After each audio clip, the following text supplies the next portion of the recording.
Alors, Monsieur Sicolella est chimiste et c'est l'intérêt un peu de cette journée, c'est qu'elle est beaucoup transdisciplinaire. Il n'y a pas que des médecins autour de nous et c'est surtout le président du réseau environnement et santé et c'est aussi un écrivain et j'apprécie ses bouquins. Le cancer du sein, la fin d'une épidémie, je vous encourage à le lire. Et Monsieur Sicolella a 20 minutes pour parler de l'environnement et du cancer du sein. Bien, Monsieur Sicolella, je vous laisse faire le partage d'écran. oui, voilà. Vous voyez? C'est parfait, merci. Ah bon, c'est parfait, c'est formidable. Merci d'abord de cette invitation, parce qu'effectivement, c'est relativement rare d'avoir cette possibilité. Je crois que le problème pour des pathologies comme celle-là, c'est justement de croiser les regards et les analyses. Donc moi, j'avais fait ce livre justement dans cette optique-là, à partir des éléments que j'ai sur la dimension environnementale. Alors je précise effectivement qu'il faut avoir une vision globale de l'environnement. On peut avoir des liens avec tel ou tel facteur de risque, mais ce sera toujours dans un contexte où il y a plusieurs environnements. Donc, voilà. Alors, si j'arrive à passer à la suivante, ça serait bien. Cliquez sur le diaporama, monsieur, s'il vous plaît. Et après, vous faites avec la flèche. Vous cliquez dessus une fois et après, vous faites avec la flèche. Ah, voilà, d'accord. Donc, je suis chimiste toxicologue. Je préside le réseau environnement santé qu'on a créé en 2009, le 3 mars, avec un objectif général, promouvoir la santé environnementale, et comme illustration de cette nécessité, l'interdiction des biberons au bisphénol A. On a fait une matière plastique alimentaire, et quel plastique alimentaire, avec le polycarbonate, qui est du bisphénol pur. Or, c'est une hormone de synthèse. Et nous avons été suivis assez rapidement. Le Sénat a voté l'interdiction en mars 2010.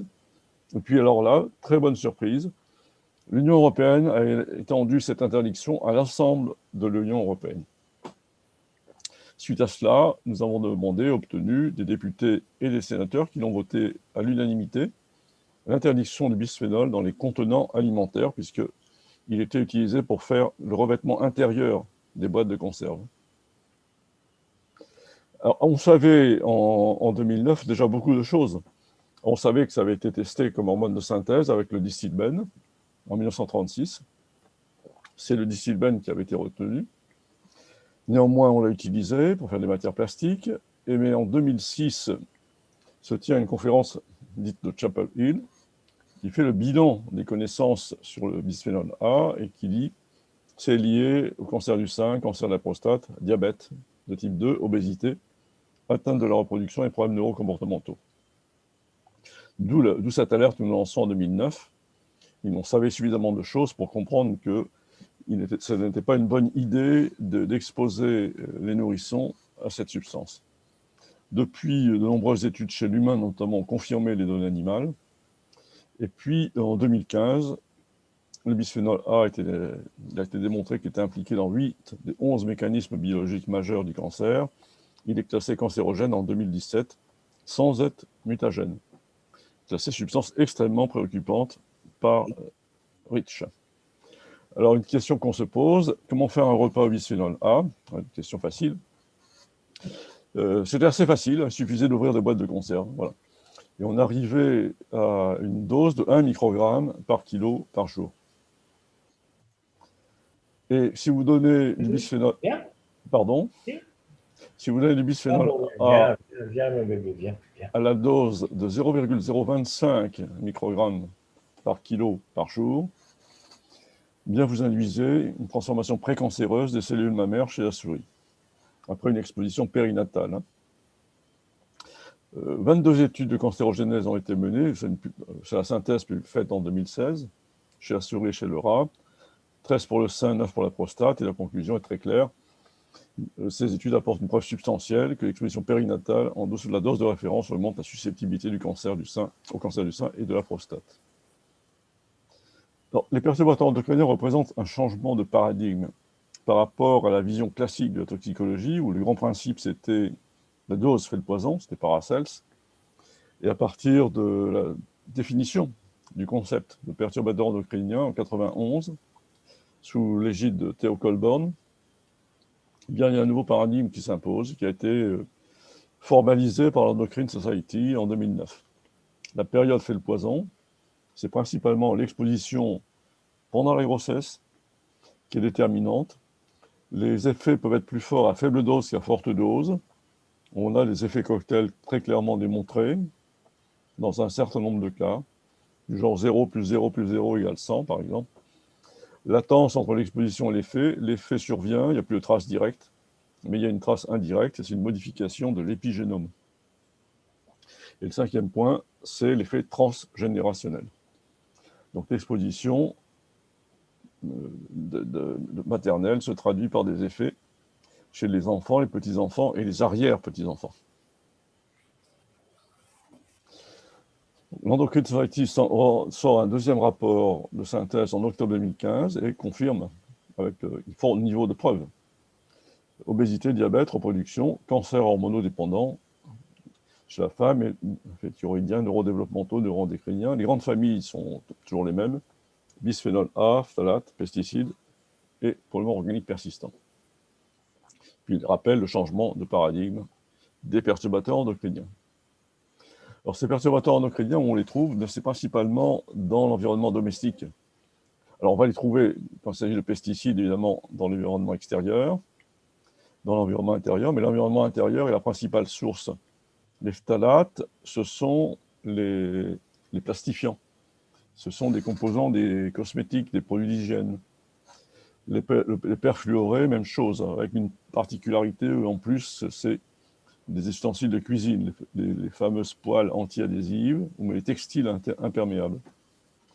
Les bisphénols, on va les trouver dans les films alimentaires, on les trouve dans les canettes, on les trouve dans les boîtes de conserve.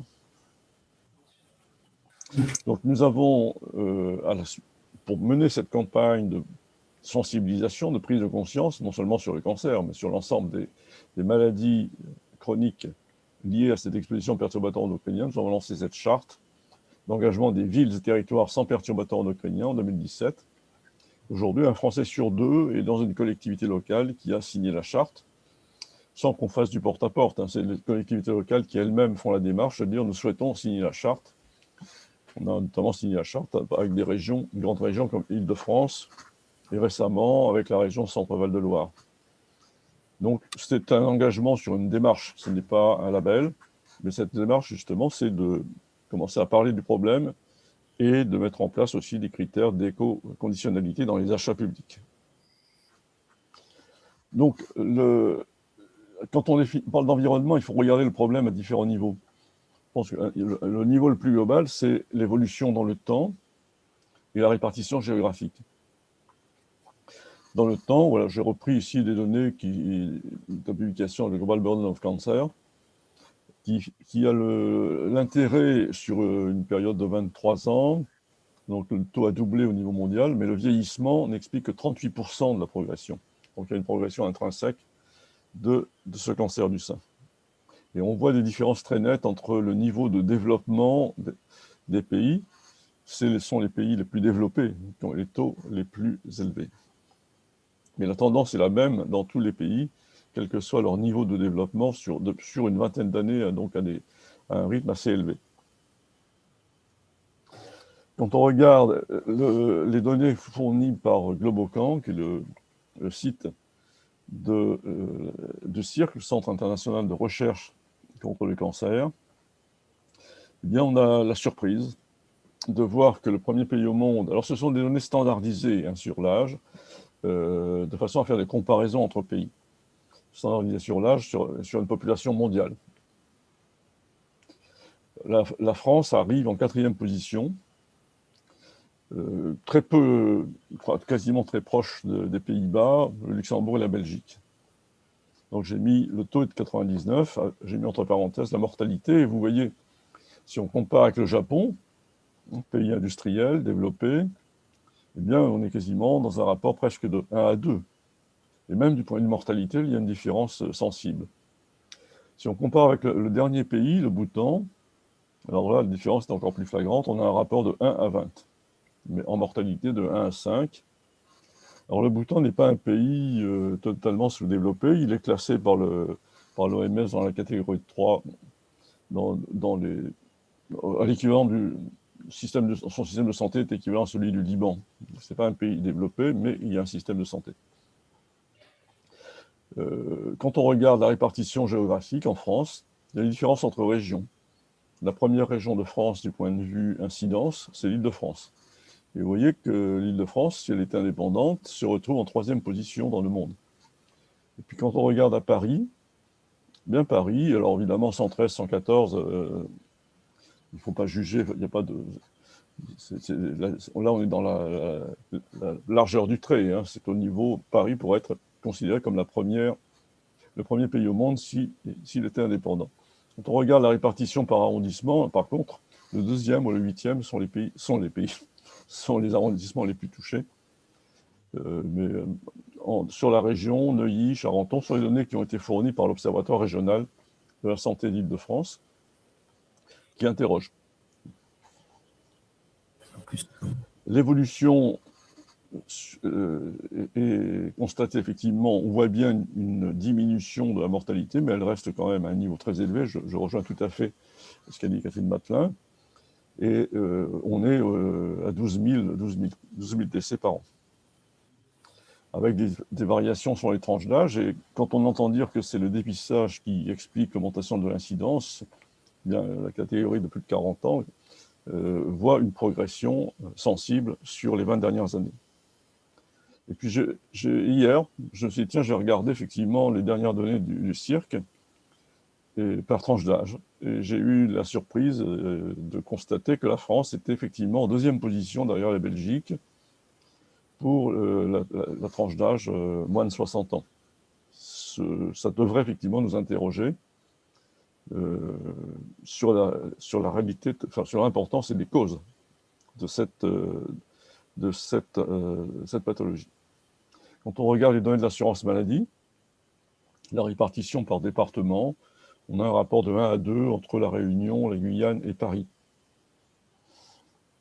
Là aussi en données standardisées. Alors l'explication, toujours pour en rester dans une vision globale de l'environnement, quand on regarde les registres de jumeaux, ça c'est le registre de Suède, Danemark et Finlande, on voit que le cancer du sein est lié à l'environnement dans 74% des cas.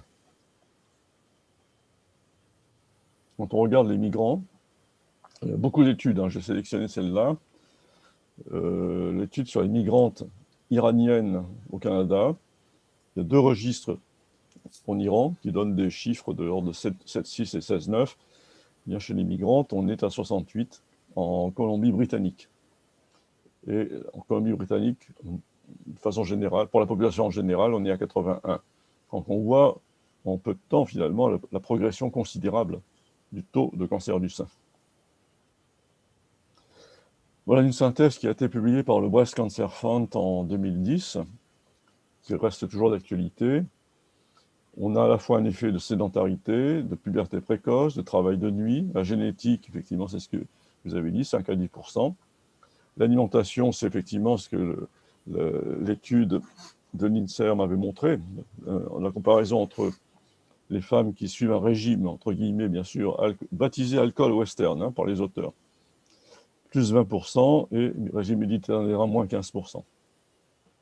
Et puis, les contraceptifs oraux, les radiations, les produits chimiques, les substances chimiques non perturbateurs endocriniens, et puis toute la série de perturbateurs endocriniens. On va retrouver bisphénol, phtalate, parabènes, alkylphénol, dioxine. Là, on met aussi la fumée de tabac, les pesticides, le DDT et les additifs. Donc, un effet cocktail de fait, puisque nous sommes exposés à l'ensemble de ces facteurs de risque. Le Breast Cancer Fund avait sorti aussi une plaquette sur le lien avec le travail. Et là, les résultats sont assez surprenants, puisqu'on retrouve effectivement le travail de nuit, on retrouve des expositions chimiques, mais par contre, on trouve effectivement des professions. Alors, on retrouve des infirmières, mais on retrouve les enseignantes, on retrouve les avocates, les journalistes. Et là, il faut s'interroger. Alors, c'est évidemment le mode de vie, certainement, mais il faudrait analyser plus finement cette réalité parce que la proportion est quand même assez spectaculaire. Alors, je peux développer l'autre exemple. Alors, ça, ce n'est pas une erreur, hein, cette diapo. J'ai mis volontairement une référence au capitaine Haddock, parce que moi, je fais partie de cette génération qui s'est amusée à tuer les mouches avec le Flitox. Je revois encore, j'ai encore cette image d'une salle totalement nuageuse dans laquelle on s'imprégnait au DDT. C'est-à-dire que le DDT, à l'époque, c'était miracle. Vous voyez, la publicité, c'était bavard. On allait s'amuser avec le DDT. La publicité, c'était formidable. DDT is good for me. Alors, on mettait sur le même plan, d'ailleurs, la vache, la pomme de terre et la femme. Vous voyez, c'était assez caractéristique de l'époque.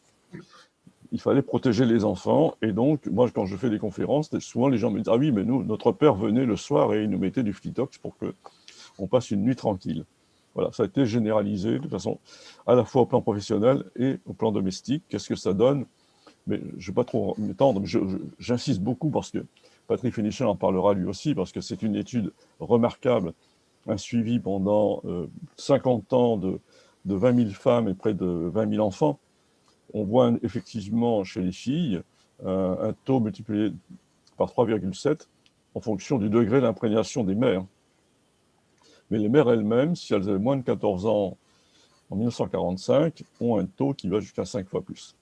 Donc l'exposition pendant la période sensible, avant la puberté. Et puis le distilbène, voilà, là aussi, le doublement du taux évalué dans plusieurs études aux États-Unis et en France. L'étude Nutrinet, et ça vous l'avez dit aussi, le lien effectivement avec l'alimentation ultra transformée, qui est effectivement une grande caractéristique du changement intervenu dans l'alimentation. Et puis l'effet très positif, alors je ne l'ai pas mis ici, ah si je l'ai mis ici, oui, l'alimentation bio qui diminue le cancer de 25%, mais bénéfice aussi en termes pour les autres maladies, asthme, dépression. Voilà.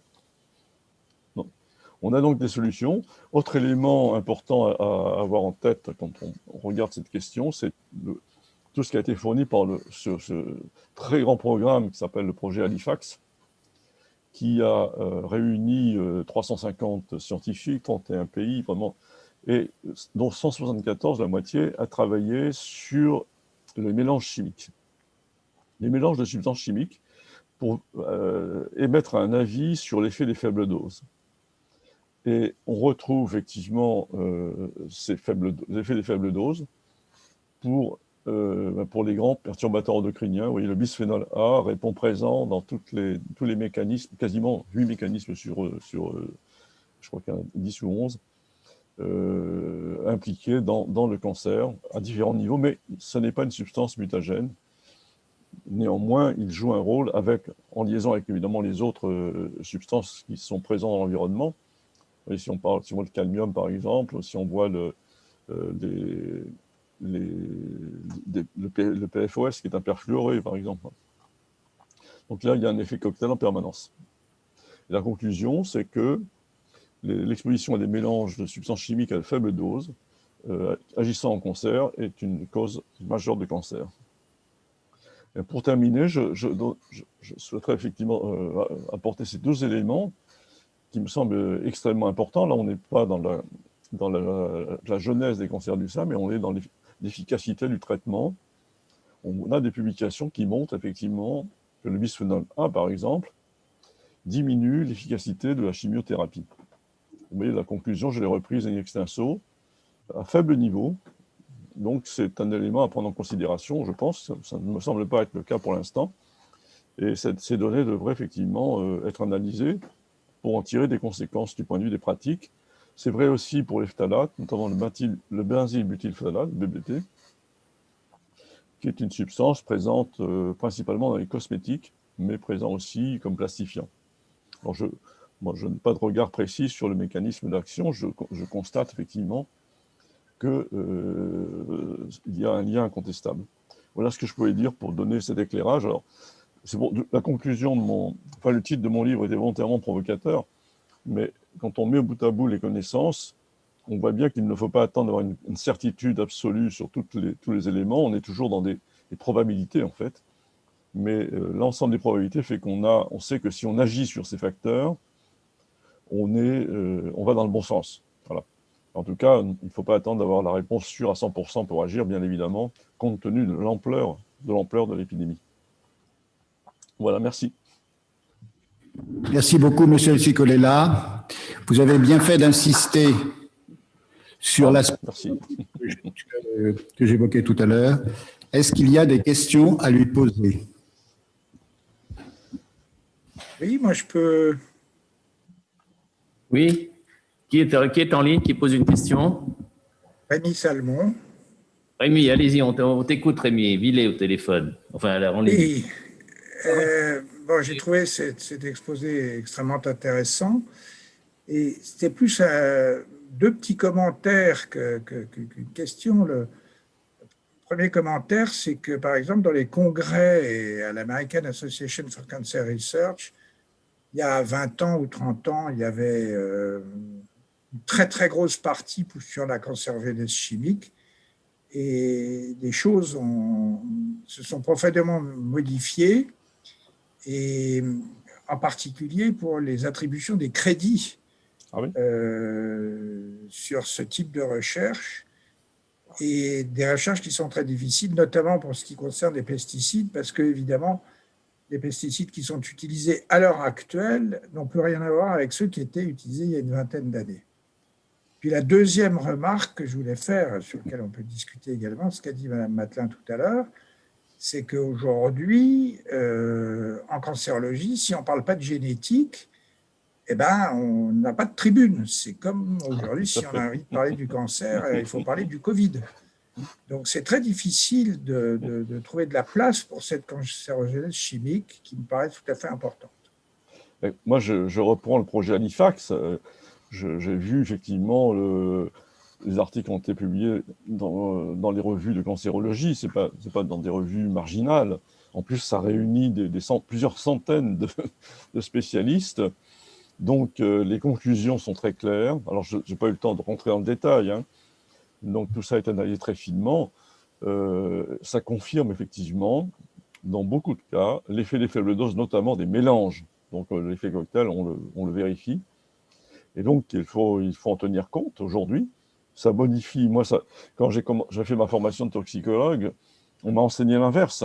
On m'a enseigné que la dose fait le poison. Aujourd'hui, je dis, ben voilà, ça n'est plus tout à fait exact, même c'est faux, d'ailleurs, dans pas mal de cas. Il faut tenir compte. Il faut construire les politiques publiques sur la science d'aujourd'hui plutôt que sur la science d'il y a 50 ans. Tout le monde sera d'accord sur ce sujet. Rejoignez. Pardon. Vas-y, comme tu veux, si ça marche. Oui, mais merci beaucoup pour cette communication. Moi, j'ai entendu ça avec une oreille je ne veux pas dire de naïf, mais de...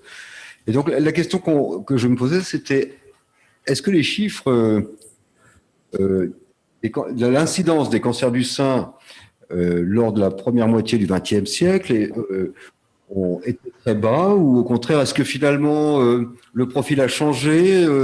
Voilà, quel est le poids finalement? On voit bien que l'imputabilité des produits toxiques est importante, mais est-ce qu'on a les moyens de mettre ça en perspective, justement pour je dirais, renforcer cette impression de gravité?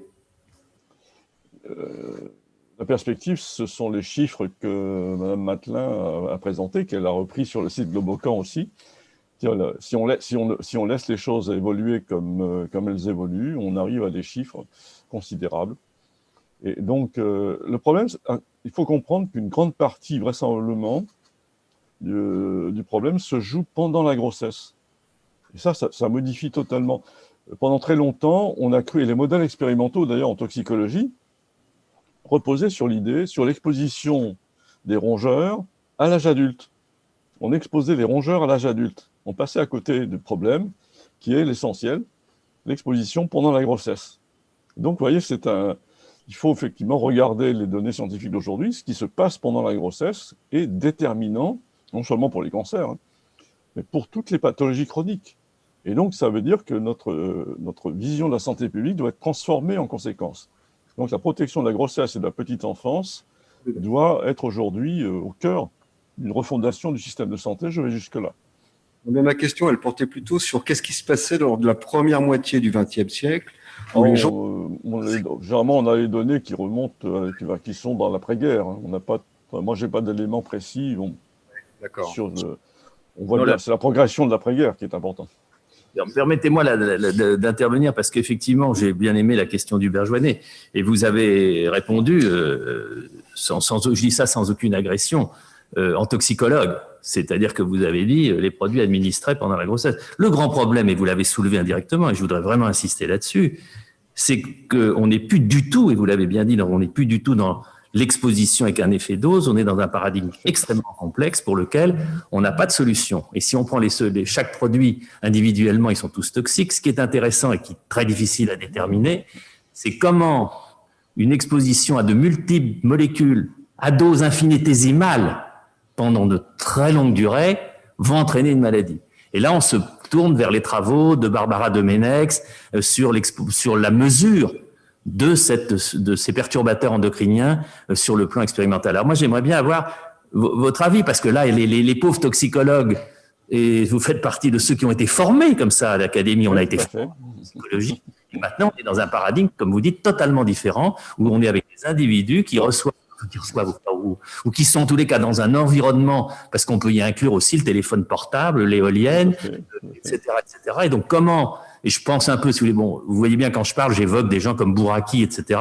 Comment est-ce qu'on peut analyser de façon santé publique et ne pas non plus affoler la population pour donner une bonne information sur le sujet? J'avoue que c'est extrêmement, extrêmement complexe. Je pense qu'à partir du moment, vous voyez, je me permets de rebondir sur ce que vous dites tout de suite, à partir du moment où on met en évidence des facteurs comme le bisphénol A, le meilleur des choses, c'est de l'interdire.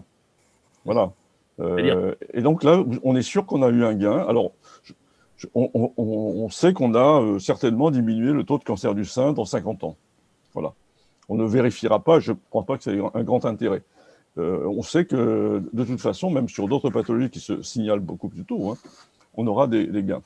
Donc ça change la démarche en termes de prévention. Il faut protéger au maximum, donc éliminer à la source. On ne gère plus par la dose, on élimine à la source. Et les produits de remplacement existent, on sait faire des biberons sans bisphénol. Oui, mais vous êtes d'accord avec moi que quand on aura éliminé le bisphénol, il y aura sans doute dans les... il y en a, quand on regarde et qu'on discute par exemple avec des gens que vous devez bien connaître, je pense Philippe Bouchard ou des gens comme ça, des perturbateurs endocriniens, j'allais dire malheureusement ou heureusement, je ne sais pas quoi dire. On en est. J'ai vu tout à l'heure, vous avez parlé des cosmétiques. Est-ce qu'on va devoir interdire aux femmes de mettre des rouges à lèvres? Est-ce qu'on va interdire... Non, vous savez, les cosmétiques, ça existe de tout le temps. On peut faire des cosmétiques sans perturbateurs endocriniens. C'est pas... Oui, enfin, il y en a sûrement dans les cosmétiques qui existeront. Je vais vous donner une anecdote. Les phtalates. Il y a 2 ans, j'avais fait une conférence de presse parce que au sujet de la stratégie nationale perturbateur endocrinien, mais en prenant exemple la contamination des cosmétiques et notamment des parfums par les phtalates. Et j'avais cité Chanel numéro 5. Il y avait une étude saoudienne qui était parue, qui analysait tous les grands parfums, et notamment Chanel numéro 5 avec des phtalates interdits dans les cosmétiques, mais qui étaient présents. Chanel n'a rien dit. Une journaliste a fait une enquête il y a 3-4 mois, me dit que ce serait intéressant de refaire le dosage. Il n'y a plus de phtalates dans le Chanel numéro 5. Donc, vous voyez, on peut faire du Chanel numéro 5 sans phtalates. Une bonne nouvelle. Je vous signale, dans la même anecdote, c'est que dans 2024, normalement, il n'y aura plus de parfum dans des bouteilles en plastique. Voilà, tout à fait. Voilà, L'Oréal a pris la décision à son conseil d'administration. Ah ben vous voyez, c'est le commencement de la sagesse. Il faut partir effectivement dans cette démarche-là aujourd'hui. Alors, pour rebondir sur ce que vous dites sur la... Pardon. C'est la mesure. Le grand problème, si vous voulez, c'est qu'on ne peut pas... on ne va pas se faire, nous qui sommes des 68 arts à la couleur de nos cheveux, on ne va pas faire... on va tout interdire. Donc, non, comme tout à fait.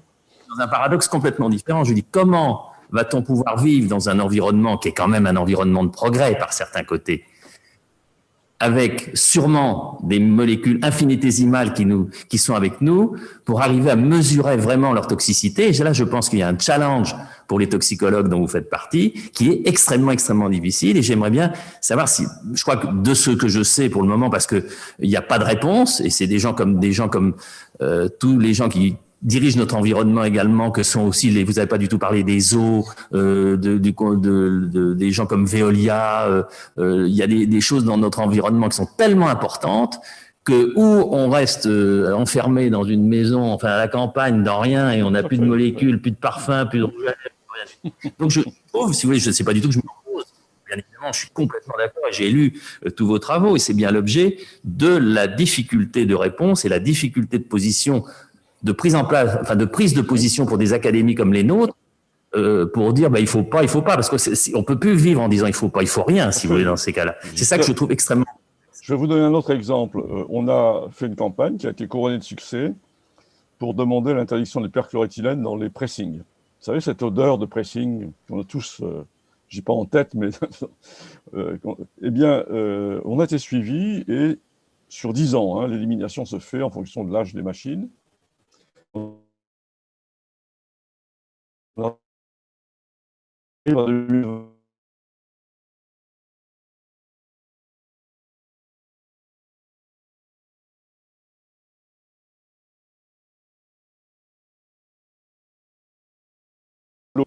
Voilà, et donc c'est un changement aussi culturel. Et ça passe par la formation des ingénieurs chimistes, je les connais bien, puisque j'en fais partie, qui doivent avoir cette formation dès le départ pour concevoir des procédés. Il y a 1000 substances identifiées comme perturbateurs endocriniens, il y a vraisemblablement quelques milliers d'autres, mais on a 140 000 substances qui sont répertoriées. Donc on a des solutions de remplacement. Il faut les chercher. Du travail. Bon, merci, Monsieur Cicolella.